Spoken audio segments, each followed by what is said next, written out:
Današnji video bit će novogodišnji specijal. Ili možemo slobodno reći praznični video, jer ova tema i ova priča još uvijek nije ispričana na način na koji zaista zaslužuje da bude ispričana. Kako po svom obimu, smislu i dubini, a zove se Egipatska knjiga mrtvih. Čuli su mnogi, načuli su, ali zanimljivo, ova tema nikada nije zaživela u obimu koji zaslužuje, jer bit ćete potpuno fascinirani dokle ide znanje nadgrobnog života. Postaće vam jasno da piramide nisu samo građevinsko čudo, već da se ovdje radi o jednoj civilizaciji koja što je više proučavate, vi ste sve više i više sigurni da se ovdje radi o nečemu čiji mi nismo naslednici, ili pak da smo toliko zaglupljeni kroz ove milenijume kasnije da smo jednostavno zaboravili svo to znanje. Piramida na dolaru, piramida kao simbol svakog drugog političara, nije ni malo slučajna. Ti ljudi nešto znaju, a to što znaju je verovatno ta egipatska religija. Danas ćemo proći Egipatsku knjigu mrtvih i bit će vam prilično jasno odakle su nastale sve religije ovog sveta i sve te priče koje mi danas znamo i u koje ljudi apsolutno veruju ili ne veruju. Egipatska knjiga mrtvih nije samo jedna knjiga, dakle ovo je više knjiga, zbirka magijskih tekstova, molitvi i određenih uputstava koje se stavljaju u grob zajedno sa pokojnikom. Svrha knjige mrtvih nije bila da se čita. Ona je više bila uputstvo pojedinca koji umire u zagrobnom životu. Šta treba da radi u zagrobnom životu? Dakle, postoji uputstvo, jer ono što sledi nakon smrti nije uopšte tako naivno i prosto kako nas danas uče naše zvanične religije. Pa se postavlja pitanje zašto nas današnje religije uče isto, a vidjet ćete da je isto, samo mnogo uprošćenije od ovog najstarijeg. Zar nije zanimljivo pitanje? Ako već postoji uputstvo za život posle smrti, zašto mi to toliko slabo znamo i zašto nam se to toliko ne priča? Ovo je ono na šta ciljam. Ja mislim da ti ljudi savršeno dobro znaju ovo uputstvo. Upravo zbog tih simbola koje jasno pokazuju svima. To je znak pripadnosti. Graditelji Egipta su verovali da smrt nije kraj, već prelazak u drugi oblik postojanja. To je isto ono što verujemo i mi. Ali mi samo verujemo. Oni imaju uputstvo. Taj put koji mi treba da prođemo nakon smrti je strašno opasan, prepun je zamki, ima mnogo sudija i čudovišta. I ova knjiga smrti je zapravo priručnik šta pojedinac treba da radi i kako da se snađe na tom putu. Jer to nije put koji je nasumečan, već prilično isprogramiran. Razmišljam o tome kako su oni mogli da dođu do ovog znanja. Pa tako što im je to znanje predstavljalo prioritet u to vreme. Mi danas imamo mnogo slučajeva kliničke smrti, ali to niko ne objedinjuje, to svi smatraju kao potpunu budalaštinu. Niko u to ne veruje, jer smo tako naučeni u današnje vreme da to ne smatramo kao ozbiljno. Egipat je zapravo bila civilizacija koja je to shvatala prilično ozbiljno. Zapisivali su verovatno svako iskustvo i na kraju iz niza tih iskustava, a možda i pomoću nekih opijata ili čega god, su na kraju napravili ovaj priručnik. Ajde da prođemo prvo ukratko onako nagrubo, da vidite o čemu se tu radi, a onda ćemo posle ići iz dela u deo, pa ćemo malo opširnije proći ono što je još interesantnije. Prvo se događa, dakle, to čuveno buđenje posle smrti. Dakle, duša se budi u tom svetu mrtvih i taj svet se zove Duat. Veoma zanimljivo, Duat kao dualni svet. Čovek ne zna gde je, ne zna ni ko je, okružen je mrakom, vodama haosa i nekakvim nepoznatim bićima. E sad, u ovoj knjizi upravo postoje formule koje pojedincu vraćaju svest u trenutku kada se nađe u duatu, omogućavaju mu da govori, vraćaju mu pamćenje i štite mu dušu od raspadanja. Dakle, bez ovih uputstava, koji se nazivaju i čarolija, duša bi zapravo po njima lutala zauvek. Kako izgleda taj put kroz taj duat? Duat je zapravo taj neki podzemni svet. Ima mnogo vrata, zmija, čuvara, demona i božanskih stražara. Na svakim vratima stoje bića koja od vas traže tačno ime, zatim tačnu lozinku ili šifru i tačnu formulu. Pazite vi do čega su oni došli. Ako neko misli da je ovo samo napisao neki egipatski Spielberg dok je skupljao žito, neka, ali ja mislim da je ovo prilično organizovano i smisleno pisano. Jer ako duša pogreši, dobri moji ljudi, ta duša po Egiptu biva uništena.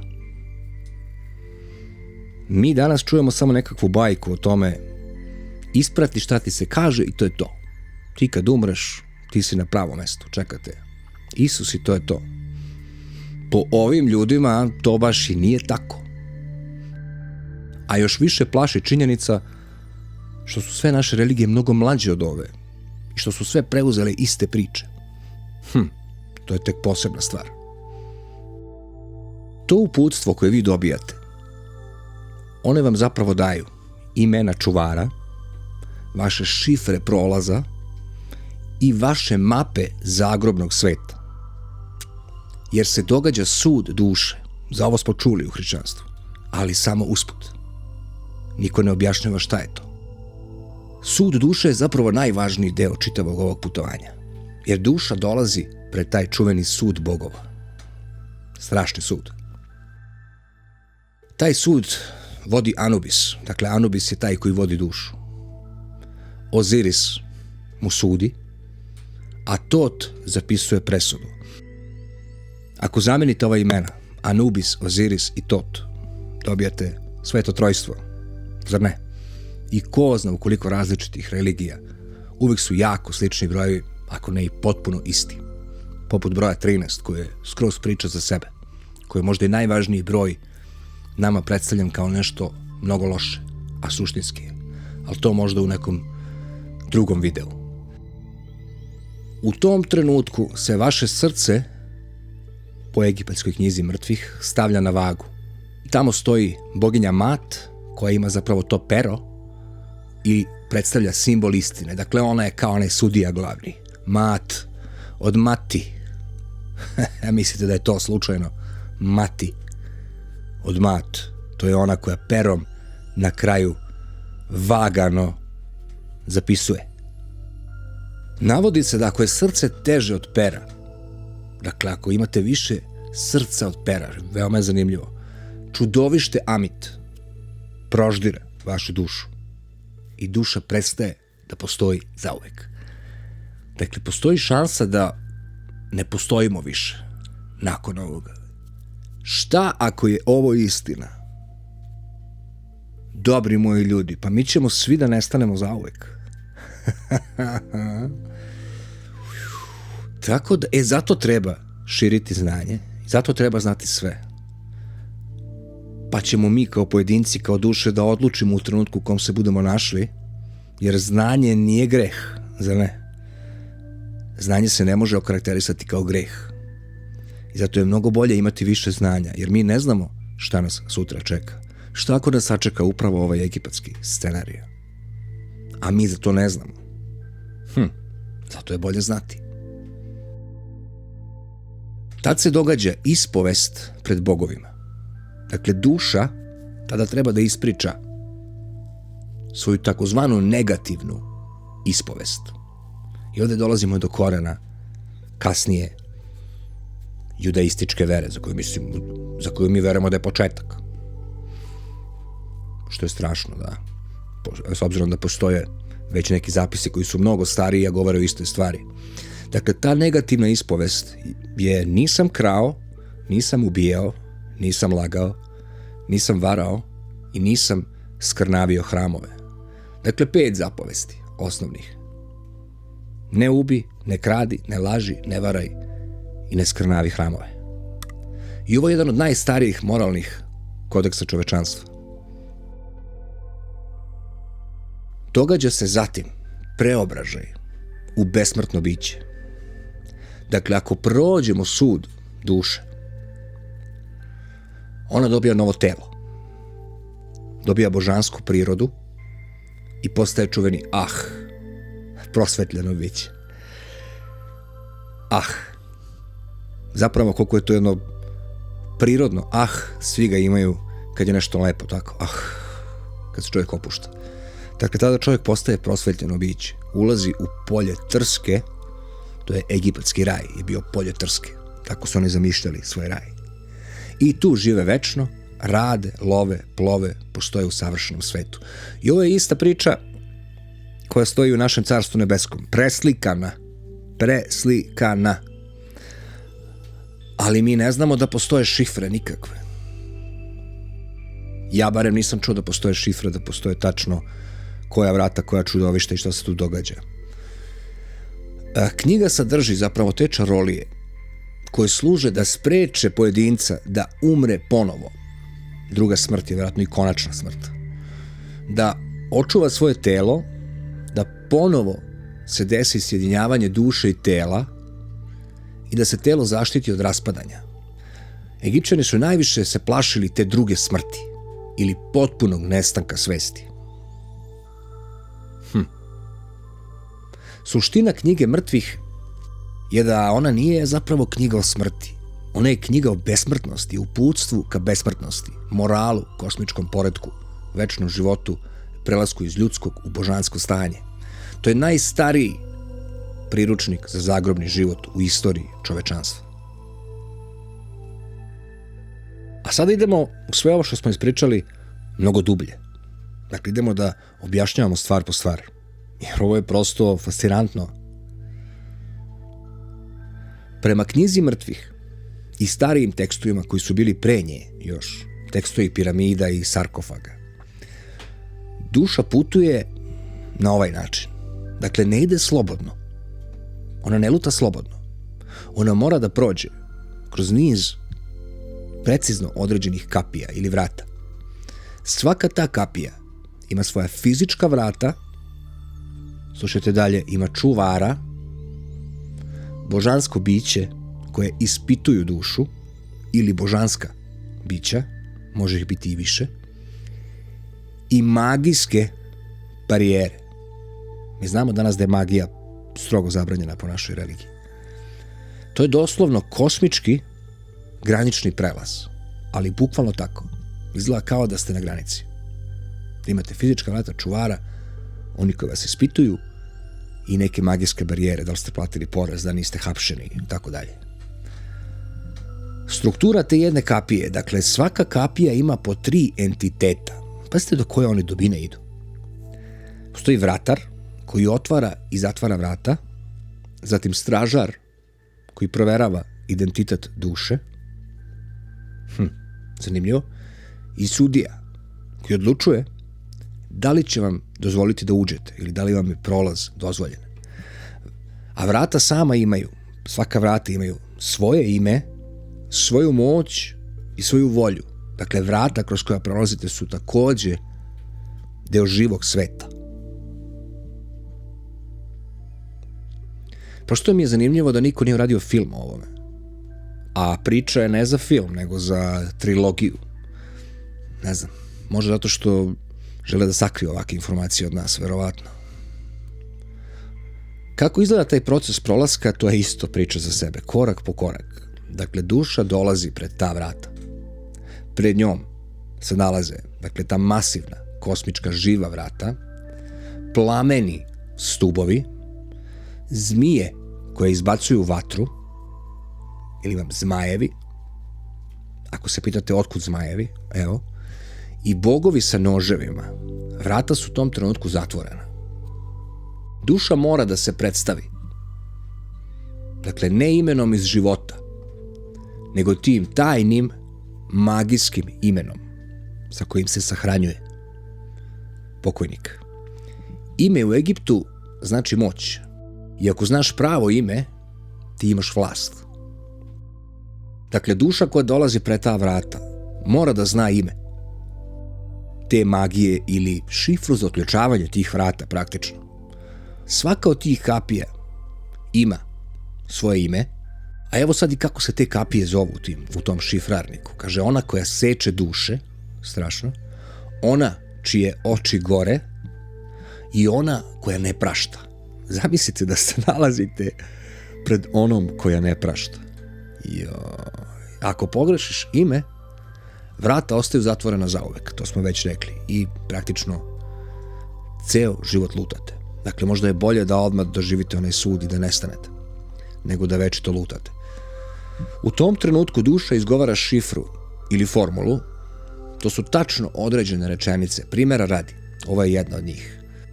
Otvorite se za mene, jer ja poznajem vaše ime. Ja sam onaj koji dolazi čistog srca, nisam učinio zlo pred bogovima. I ovo nisu molitve. Dakle, ovo su komande po njima. Dakle, komande. Ne jedna obična molitva koju vi izgovarate, nego komanda koja mora tačno tako da se ispriča. Dakle, otvorite se za mene, jer ja poznajem vaše ime. Ja sam onaj koji dolazi čistog srca, nisam učinio zlo pred bogovima.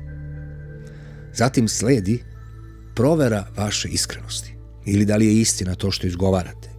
Stražari tada proveravaju da li vaša duša govori istinu, da li joj je srce čisto i da li je dostojna da prođe kroz kapiju. Ako laže, ta duša biva uništena. Suprotno, ako izgovorite sve ispravno, ta vrata se otvaraju, vrata se razdvajaju, plameni zid se gasi, zmije se polako povlače, duša prolazi dalje i čeka je sledeća kapija. Dakle, nije kraj, dobri moji ljudi. Koliko ima kapija zavisi od verzije teksta, pošto ima više različitih verzija sakupljano kroz istoriju. Najčešće su 7 kapija ili 12 kapija po satima noći, ponekad i 21 kapija. Svaka je teža od prethodne. Fascinantno je kako su oni do ovog znanja došli. Pazite, 21 kapija i svaka je teža od prethodne. Wow! Pa nas čeka prilično. Ovo što nam se ovde događa je mleko i med. Možda ovo što mi živimo danas jeste raj, ali mi mislimo da je pakao. A ono što nas čeka je pravi pakao.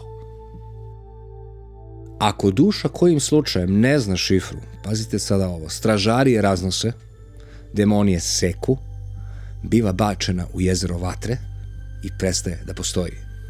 To je bila njihova verzija pakla. Pa i naša deluje tako. Da. Zašto je ovo važno? Važno je jer su Egipćani verovali da znanje spašava. Pazite, ja ovo nisam znao, na primjer, ali ja sam došao do zaključka da znanje spašava svojim samostalnim istraživanjem. Verujem i mnogi od vas. Ako se sećate početka videa, bolje da znamo više, znanje nije greh. Dakle, po njima znanje spašava, svest je ključ, pamćenje je moć, neznanje vodi u smrt. I mislim da ovde tačno leži sva osnova zašto su Egipćani bili civilizacija kakva jesu.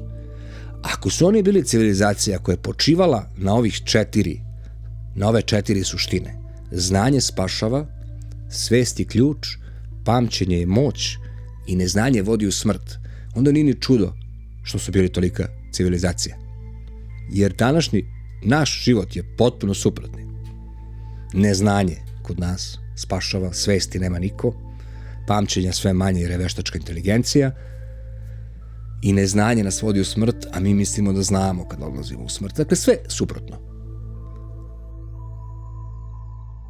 I sad naravno kako je sve povezano, tako se vrlo lako dolazi do nekih suštinskih saznanja poput Koliko nas je čulo za kabalu i svi je vezujemo, već znamo za koga, ali i oni su to od nekoga preuzeli.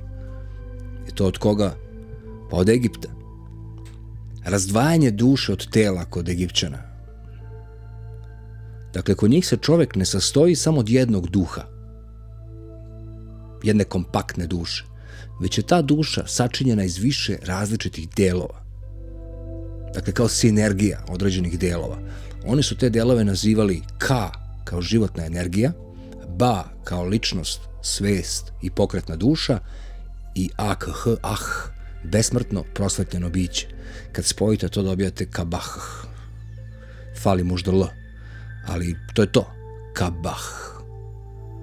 To je zapravo spoj sve tri stvari koja je sačinjena od više različitih. Dakle, životna energija, ličnost, svest, pokretna duša, besmrtno prosvetljeno biće. Zatim ide Ib, ili je srce, središte svesti, Ren je ime ili identitet i Šeut je zapravo senka. To je tih osnovnih 6 činioca jedne duše. Ibren, da, eto otkud Ibro, Ibren. Ibren je srce, središte svesti i ime, identitet. Po njima je smrt raspad sistema. Ako se delovi ne ujedine ponovo, nastaje ta čuvena druga smrt i gotovo je. I ono što je isto zanimljivo, taj duat, ako se sećate samog početka priče, on nije podzemlje kao nekakva crna rupa gdje sad pojavljuje svetlost. Ne, to je po njima kosmička dimenzija, dakle druga dimenzija, zapravo paralelni svet. Ili, kako ga oni nazivaju, noćno sunčevo carstvo. Veoma zanimljivo. Dakle, noć kada umirete, mrak, ulazite u novo sunčevo carstvo ili u carstvo nebesko Isusovo.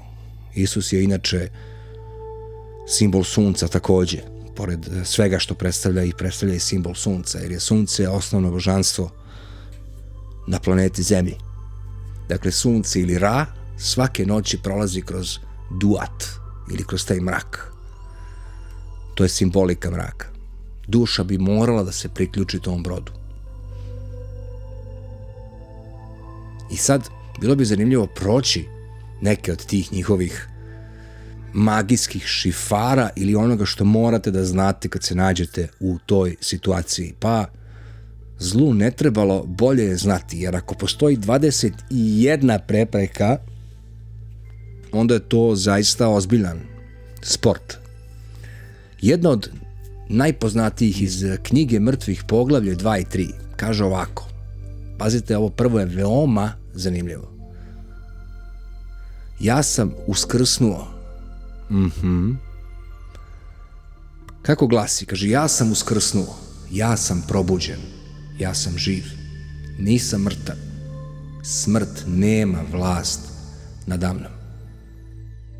Zanimljivo, dakle, ja sam uskrsnuo, ja sam probuđen, ja sam živ, nisam mrtav, smrt nema vlast nadamnom. Druga verzija ovoga glasi ovako, kaže, probudi se ti koji spavaš, podigni se ti koji ležiš, ja sam Ra koji se ponovo rađa svakog dana. Ovo je inače prva komanda svesti. Zanimljivo, dakle, ovo je prvo što dolazi. A onda sledi ja sam uskrsnuo, ja sam probuđen. I ima logike. Zatim ide knjiga mrtvih poglavlje 144 i 147. Knjiga kapija. Kaže ovako, znači kada se nađemo pred kapijama, trebalo bi izgovoriti doslovno sledeće. Otvorite se za mene, jer ja poznajem vaše ime. Ja poznajem ime onoga koji vas čuva. Ja poznajem ime onoga koji vas otvara. Ja nisam učinio zlo pred bogovima. I nastavak dalje, ja sam čist, ja sam čist, ja sam čist, ništa zlo nije u meni. Ono što mi prvo upada u oči je to što je ovo pisano prilično opširno. Dakle, kao što vidite, ne stoji otvorite se za mene jer ja poznajem tvoje ime Ozirise. Nego stoji jer ja poznajem vaše ime. Ja poznajem ime onoga koji vas čuva. Dakle, nema potenciranja određenog Boga. Već je uopšteno, što je prilično okej. Ja sam čist, ja sam čist, ja sam čist i ništa zlo nije u meni. Zanimljivo. Treće je formula identifikacije pred stražarima. Trebalo bi izgovoriti sledeće. Ja sam onaj koji dolazi iz svetlosti. Ja sam sin Mat. Ja sam sin Mati. Ja sam onaj koji je prošao kroz vatru i vodu. Da, ovo mi je potpuno jasno. Prvi put da mi je nešto jasno kad čitam. Ja sam onaj koji dolazi iz svetlosti. Logično je. Kad si živ, čini ti se da živiš u svetlosti. Kada spavaš, kada umireš, ulaziš u mrak. Dakle, ja dolazim iz života. Ja sam sin svoje mati. Dakle, rođen sam u toj svetlosti. Mati me je rodila. Ja sam onaj koji je prošao, kod nas se kaže sito i rešeto, ali vi pamtite, ja sam onaj koji je prošao kroz vatru i vodu. Što moraju da se izgovaraju tačno reči. Ili ja sam onaj koga Ra vodi, ja sam onaj koji poznaje put. Ovo bi moglo pesma da bude vrhunska. Ja sam onaj koga sunce vodi, ja sam onaj koji poznaje put.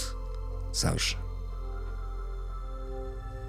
Formula koja se mora znati protiv uništenja duše. Knjiga mrtvih, poglavlje 175.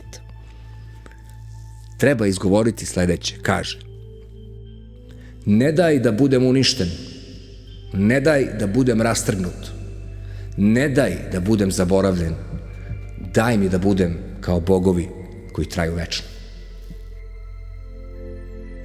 Dakle, ne daj da budem uništen, ne daj da budem rastrgnut, ne daj da budem zaboravljen, daj mi da budem kao bogovi koji traju večno. Ako ne budem napravio pesmu od istih ovih stihova, ništa nisam uradio. Ali nekako deluju prilično jasno, zar ne? Ono, čitaš i sve ti je jasno. I sa svime se slažeš praktično. Formula, kaže, protiv druge smrti ili te najstrašnije smrti koje su se oni najviše plašili. Kaže, ja neću umreti drugi put. Ja neću nestati. Moje ime neće biti izbrisano. Moje biće neće biti uništeno. Pa zatim stižemo do negativne ispovesti pred sudom. Dakle, pošto postoji ta negativna ispovest pred sudom, gde morate izgovoriti onih 5 čuvenih njihovih pravila. Ali ovako glasi tačno. Ne me čudilo da bude 10 na kraju. Ajde da vidimo. Kaže, nisam činio nepravdu ljudima, nisam tlačio slabije, nisam krao, nisam ubijao, nisam lagao, nisam varao, nisam skrnavio hramove, nisam nanosio bol, nisam činio zlo pred bogovima. Koliko ih ima? 3, 1, 2, 3, 4, 5, 6, 7, 8, 9, tako? 9, da. I završna rečenica, koja bi zapravo bila 10. Ja sam čist pred velikim sudom, ja sam čist pred Ozirisom. Ili Isom ili Isusom. Dakle, mi smo zapravo preuzeli sve ovo od A do Š i zamenili smo ime Osirisa u Isus i mnogo uprostili sve ovo. Neću da grešim dušu, možda se zapravo ovakvi tekstovi uče ukoliko se posvećuju liturgije redovno. To ne znam i ne mogu da tvrdim, tako da to ne znam. Ali ako je tako, onda bi bilo poštenije reći da su to priče iz Egipta, a ne od svetih otaca, jer ovde se uvek za sve te priče koje niko nije čuo potiču od svetih otaca. Bilo bi onda ispravnije reći od Egipta, a ako su slične. I ako uopšte imaju neku konekciju.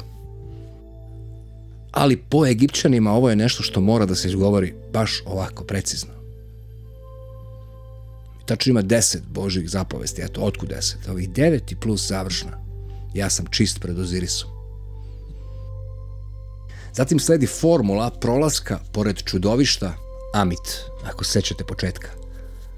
Tada, kada čudovište Amit stane pred vas, treba izgovoriti: odstupi od mene ti koja proždiraš mrtve. Moje srce je čisto, moje srce pripada bogovima. Dakle, odstupi od mene ti koja proždiraš mrtve. Moje srce je čisto, moje srce pripada bogovima. Zatim ide formula ulaska u polje Trske ili formula za raj ili carstvo nebesko. Glasi ovako: otvorite mi put u polje blaženih, dajte mi da hodam gde bogovi hodaju, dajte mi da živim gde bogovi žive. Veoma zanimljivo. I važno je reći da ovo, ljudi moji, nisu poetske molitve. Dakle, ponovit ću, ovo su identifikacione komande. Dakle, kodovi zaštitni, duhovne lozinke, metafizički pasoš. Oni su bukvalno verovali da ako se formula izgovori tačno, kosmos mora da reaguje. A kad povežemo i dalje, radili smo video o tome o kabali, koja se smatra za to neko tajanstveno usmeno predanje ili znanje koje posjeduju najmoćniji ljudi našeg današnjeg sveta. I kad shvatite da je to upravo 5 različitih delova jedne duše, shvatate koliko onda ovo sve ima veliku težinu. Ne zaboravite da je zoroastrizam isto kopija svega ovoga. Iskreno, ja sam mislio da je zoroastrizam ili Persija je tako je, ali očigledno je to još od Egipta.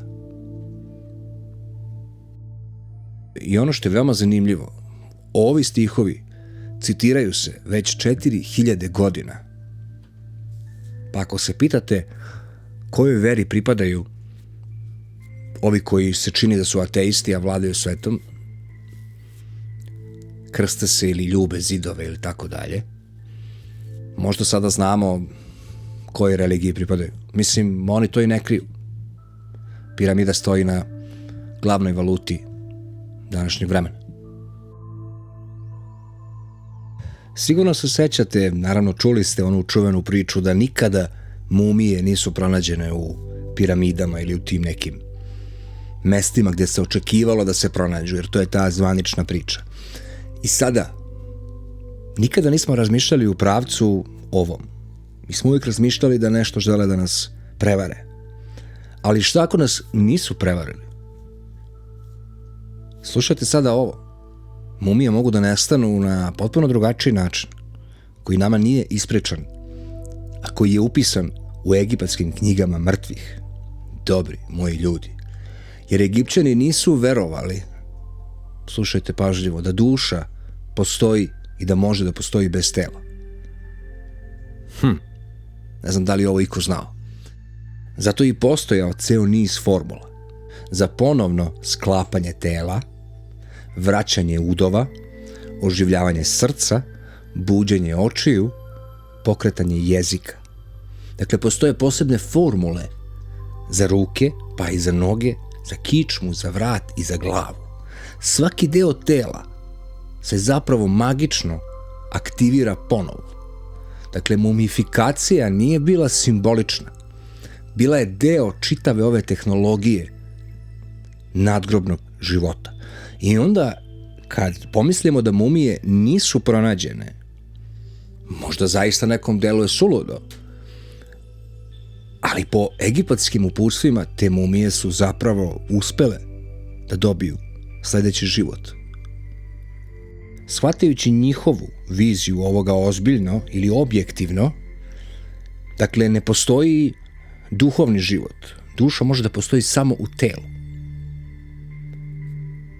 A zapravo vi kada umirete imate taj neverovatan test, da li bio 5, 7 ili 21 kapija, koje morate da prođete ne bi li se ponovo vratili u telo. I onda se postavlja i pitanje otkud one ideje o besmrtnim ljudima. Veoma zanimljivo, mi danas kada pomenemo nekakve vladare sveta i senke, niko ne pominje nikakve Egipćane. Što je veoma zanimljivo, tako. Egipat se smatra za neku zemlju u potpunom rasulu. Mnogo se ovde pitanja otvara. U knjizi mrtvih i u tim tekstovima piramida postoji nešto što je smatrano po njima najviše znanje. I to su tajne imena bogova. Dakle, taj čuveni bog Ra, ili svetlost, ili sunce, imao je svoje skriveno ime. I Oziris ima svoje skriveno ime, kao i Anubis. Dakle, svi ti njihovi bogovi, ili naše sveto trojstvo, imaju svoje skriveno ime. I ako se pitate šta znači sveto trojstvo, u svojoj biti i u svetom trojstvu vidite da postoje 3 podjednako jaka sveta. Zar ne? I onda je prilično nelogično očekivati da ovaj sadašnji život služi samo da eto kao proživiš časno i onda ti sledi posle. Nešto što je večno. A po Egipćanima je zapravo to podjednako. Dakle, to su ta 3 sveta koja su povezana i koja su umrežana. Dakle, ovaj prvi ili svet života koji sad živimo nije samo jednom pa onda to je to. Poslije ideš u duhovni. Nego se po njima i vraćaš u ovaj svet. I ako ste znali pravo ime Boga, mogli ste mu zapovedati, dakle mogli ste mu tražiti nekakve usluge. To znanje je u tom trenutku bilo rezervisano samo za faraone, visoke sveštenike i inicirane. Jer je to bio vrhunac inicijacije. Ovdje vidimo sličnosti sa današnjim sistemom. Dakle, ipak su i Egipćani imali svoje mane. A sad idemo malo dublje u tu priču povezanosti duše i tela. Pošto nije tako prosta. Duša kod njih ne ostaje, može se desiti i da ne ostane zauvek u ljudskom obliku. U knjizi mrtvih postoje poglavlja kako postati soko, kako postati zmija, kako postati lotos, kako postati zvezda ili kako postati Bog. To su oblici svesti. Soko je po njima predstavljao slobodu i moć, zmija večnost, lotos ponovno rađanje, a zvezda besmrtnost. Dakle, duša može da menja svoj oblik po volji. Veoma zanimljivo. I taj kosmički zakon Mat, koji je osnova svega, Mati. Mati nije samo boginja, Mat. Ona je kosmički zakon, ona je ravnoteža u tom zakonu, pa ono što iz njega sledi, to je istina, red, pravda, da bi se došlo do harmonije. Ako se živi protiv Mat ili Mati, kosmos te odbacuje. Što nam se događalo kroz istoriju. Zemlja nas jednostavno odbaci kada smo veoma loši. Kao što može i danas od suvišnog kopanja minerala i tehnologije da jednostavno eruptira samo jedan veliki vulkan i da nas očisti. Naša Mat ili Mati. Sud duše po njima nije moralna kazna, ovo je sad veoma zanimljivo, već je kosmička selekcija. Samo oni koji žive u skladu sa poretkom mogu da postoje večno. I ovdje nalazimo vezu sa pravoslavljem ili hrišćanstvom. Tako. Samo oni koji žive u skladu sa poretkom mogu da postoje večno. Dakle, nešto kao monasi. Po našem viđenju. Egipatsko nije potpuno isto. Ali je ovo, na primjer, jasno nastavilo da živi kroz monahe. Ono što je veoma zanimljivo, i Egipćani kao i pravi hrišćani se nisu plašili smrti. Plašili su se druge smrti. Ili vam onoga čega se plaše i hrišćani. A to je potpunog gašenja svesti, brisanje identiteta, nestanak imena i zapravo kraj postojanja. To je bila prava kazna u smislu života. Duhovnog ili ovozemaljskog. Pakao po njima nije bio večna patnja, pakao je prestanak postojanja. Dakle, potpuni mrak je kod njih pakao. O tome sam isto razmišljao i došao sam do ovog zaključka, a nisam ovo čitao. Jer i zaista jeste najveći pakao, ukoliko razmišljate šta bi bilo najgore, da vas stave u nekakvu vatru koja tinja, naviko bi se. Bilo bi ti vruće, naviko bi se da se znojiš u tom duhovnom telu. Ali ako te neko stavi u potpuni mrak, gde ne postoji zvuk, gde ne postoji svetlost, gde ne postoji informacija. Ima li goreg pakla od toga? Čak postoje i dokazi kliničkih smrti gde se ljudi zaista sećaju samo i isključivo ničega. Ali se sećaju ničega. Veoma zanimljivo. Dakle, oni ne kažu ništa nisam video, nego se sete da ništa nisu videli. To je ogromna razlika, ako me razumete. Ono što mnogi ljudi ne znaju, pored svih ovih informacija koje sad prvi put saznajemo, je to da knjiga mrtvih nije bila samo za mrtve. I ovo je sad veoma zanimljivo. Ona je bila i priručnik koji su čitali i živi. Služila je za inicijaciju živih. Kod nas poput krštenja. Put nekakvog duhovnog uzdizanja i mapa prosvetljenja. Dakle, bukvalno kao i u sadašnjim crkvama. Sveštenici su prolazili rituale koji su simulirali smrt. Aha. I ovde se dolazi do razlike. Dakle, kod njih su sveštenici zapravo bili ti koji su astralno putovali i prolazili kroz te rituale i vernicima objašnjavali šta ih čeka. Ima logike. Dakle, smrt pred smrti. Ko je prošao tu inicijaciju, taj se više nije plašio nikakve smrti. Što i danas vidimo u ispovestima ljudi koji su probali ayahuasku ili te astralne dimenzije, astralna putovanja, LSD i tako dalje. Naprimjer, ljudi koji su tada u to vreme dok je LSD bio neverovatno popularan, oni su svi do jednog na pitanje šta je Bog odgovarali Bog je sve. Bog je vaš prst. Dakle, Bog je Biblija, Bog je i ruka koja staje na Bibliju i srce, bilo ono iskreno ili ne, sve je deo Boga. I laž je deo Boga. Dakle, sve. Ne postoji stvar koja nije deo Boga. To, na primjer, zaključuju ljudi posle LSD-a. Na primjer, Steve Jobs je jedan od onih koji je na LSD-u dobio informaciju da treba da postane Steve Jobs. I o tome je pisao u svojoj knjizi. Dakle, Egipat u suštini nije slavio smrt, nije bio kultura koja slavi smrt, ali je bio kultura koja je branila svest.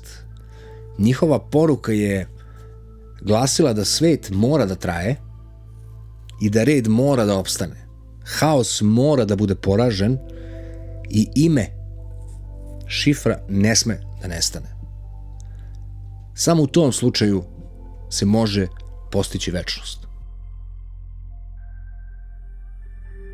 I sada stižemo do nečega što je kod nas u našoj religiji poznato kao čistilište. I Egipćani, naravno, kao što pretpostavljate, su imali nešto slično čistilištu. Mi smo do sada pominjali te kapije, te kosmičke granične prelaze, koji zahtevaju šifru, vrata, čuvare, zmije, vatre i sve ostalo što mora da se pređe da bi se nastavio put do te besmrtnosti. Međutim, prostori između jedne kapije i druge i treće nisu prazni prostori u kvantnom smislu da se odmah pojavite brže od svetlosti na drugoj kapiji, već te oblasti prolazite između kapija. Što samo pokazuje koliko su duboko oni išli u objašnjavanju svega ovoga. Dakle, te oblasti kojih je bilo 12 su nešto poput našeg čistilišta. Jer su Egipćani taj duat zamišljali kao neku veliku kosmičku teritoriju, podeljenu na te regione ili oblasti, a između njih se prolazi kroz te čuvene kapije. Između tih kapija nalaze se te oblasti, 12 noćnih regiona duata, kroz koje prolazi i sunce, jer je to sve skupa povezano. Dakle, ovo što mi doživljavamo, 24-časovno sunce, 12 sati mraka i 12 sati noći, je i tekako utkano u suštinu i duhovnog sveta. Dakle, nije slučajno 12-12. I ajde da prođemo tih 12 oblasti. Veoma, veoma interesantno. Kao i sve do sada. Prva oblast je zapravo voda zaborava. Duša tada dolazi do mračnih voda. To nisu reke. To je haos iz kog je svet nastao. Po tom moru plutaju duše koje su izgubile ime. Jer ko izgubi ime, prestaje da postoji. Zato je prvo što duša mora da izgovori: ja sam živ, ja sam svestan, ja znam ko sam. Ako se to ne izgovori, duša zapravo ostaje da pluta u tom moru večitosti. Druga oblast je polje tame. U ovoj oblasti nema neba, nema ni zemlje, samo senke. Stražari stoje sa glavama šakala pored vatrenih stubova. Ovde se proverava zapravo da li duša zna ko je bila, da li pamti svoje ime i da li zna put. I ako ne zna, ostaje ovde zauvek. U trećoj oblasti stiže se do reka vatre. Duša mora da prođe kroz tu vatru koja gori. Ili vam te vode koje gore, reke koje gore. To je mesto gde se spaljuju grehovi. Ako je srce preteško, vatra ga vuče na dole. Ako je srce čisto, prolaz se otvara. Četvrta oblast je planine noževa. Na planinama noževa žive bića koje se hrane isključivo strahom. Dakle, oni ne napadaju telo, napadaju svest ili pre svega strah. Ako duša pokaže strah, raspada se. Samo one duše koje su živele bez stida, bez straha, mogu da nastave put dalje. Treba li da vas podsjetim ko je u više navrata govorio: nemojte da se plašite? Po Mateju, Marku i Luki, zar ne? Budite hrabri, nemojte se plašiti. Jovanu, nemojte se plašiti. Po Marku, nemojte se plašiti, samo nastavite da verujete. Dakle, slučajnost. Stižemo u petu oblast, koja je dvorana pogleda. Ovde stoje sudije tame, dakle, koji ne pitaju, niti išta govore, samo isključivo gledaju u srce. Ko nosi krivicu ili neki težak teret, neće proći. Šesta oblast je prestonica mrtvih. U tom središtu duata, ili šesta oblast, pošto ima 12 oblasti, šesta je centralna, nalazi se carstvo njihovog boga Ozirisa.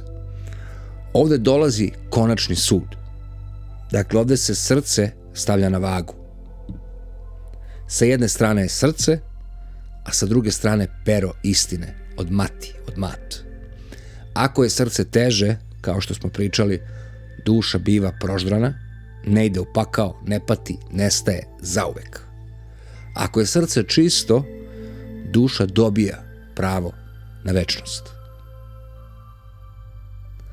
I stižemo do 7. oblasti, koja se zove tama haosa. Ovde vreba čuveno biće poznato pod imenom Apop, ili zmija uništenja. Ona pokušava da proguta duše pre nego što se rode ponovo. Dakle, i nakon prava na večnost i dalje slede prepreke. Ako duša ne zna zaštitne formule ili magije, ona biva uništena. 8. oblast, tu nastaje borba za svest. U njoj se proverava snaga duha. Samo oni koji nisu poklekli u životu mogu da nastave dalje. U 9. oblasti sledi oslobođenje.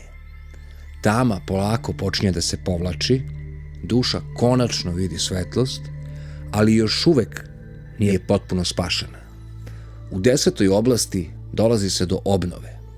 Ovde se duši zapravo vraća snaga i ponovo se gradi telo od svetlosti. Ovde se zapravo razvija ili rađa to besmrtno biće. U 11. oblasti događaju se vrata zore ili vam kapije večnosti se polako otvaraju. Duša je sada u stanju, onom ako se sećate AKH ili prosvetljeno biće ili ark. Noeva barka, arka, akha. Sve to vuče koren iz tog akh. U 12. oblasti se događa to čuveno ponovo rođenje ili ponovno rođenje, ako ste imali sreće i čistu dušu i hrabrosti i pameti da prođete čitav duat. U tom trenutku duša izlazi iz duata kao sunce u zoru. Ulazi u polje Trske ili egipatski raj, tamo gde se živi večno i gde nema bolesti i gde nema smrti. Nešto poput carstva nebeskog. I zato su Egipćani živeli za smrt, jer smrt nije bila kraj po njima. Smrt je bila samo ispit. A čitav život je bio priprema. Ko je živeo u skladu sa kosmičkim zakonom mat, imao je večnost. Ko nije, bio je izbrisan. Kao što vidite, preslikano hrišćanstvo. Dakle, preslikano hrišćanstvo. Ili vam, to je nešto što čovek od početka vremena nosi sa sobom i prepisuje iz modernijeg vremena u modernije.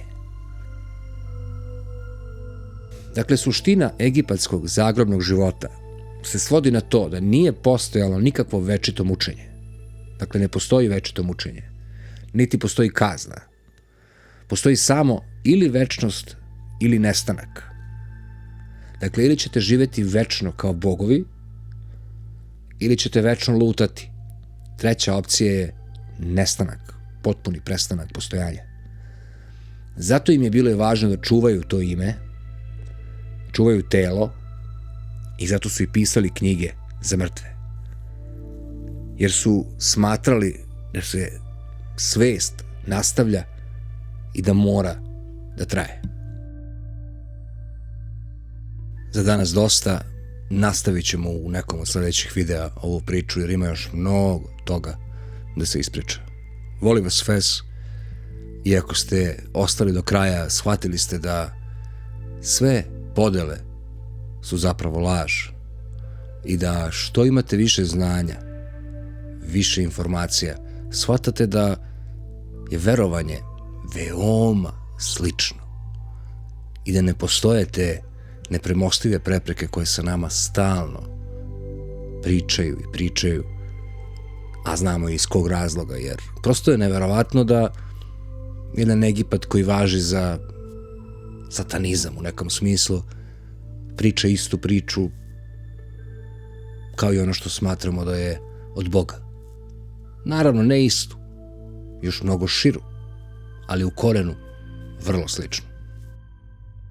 I ono što je možda ključno pitanje za kraj, razmislite samo, jedna civilizacija koja do ovolike preciznosti govori o nadgrobnom životu, ulazeći u najsitnije detalje, formule, magije, kapije, oblasti, gde duša treba da bude čista, je ona civilizacija o kojoj se nama govori da je bila civilizacija mučenja, robova i čega ne. Ima li to vama ikakve logike? Meni nema. Volim vas Fes. Pozdrav, dobri ljudi.